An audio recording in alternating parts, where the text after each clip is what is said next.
കുടുക്ക പൊട്ടിച്ചും ആഗ്രഹങ്ങൾ മാറ്റിവെച്ചും വയനാടിനായി കൈകോർത്ത കുട്ടികൾ. ഈ വാർത്ത നിങ്ങൾക്കായി അവതരിപ്പിക്കുന്നത് സ്വന്തം ജോസ്കോ ജ്വല്ലേഴ്സ്. ഇനി സംശുദ്ധമായ സ്വർണം ചെറുപുഴയിൽ. ചെറുപുഴ JMUP സ്കൂളിലെ കുട്ടികൾ വയനാട് ഉരുൾപൊട്ടലിൽ ദുരിതമനുഭവിക്കുന്നവരെ സഹായിക്കാൻ രംഗത്തെത്തി.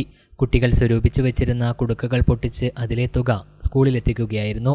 പല ആഗ്രഹങ്ങൾ മനസ്സിൽ കരുതി അവർ കുടുക്കയിൽ ശേഖരിച്ചു വെച്ച പണം വയനാട് ദുരിതമനുഭവിക്കുന്നവരെ സഹായിക്കുക എന്ന ഉദ്ദേശത്തോടെ സ്കൂളിലെത്തിക്കുകയായിരുന്നു.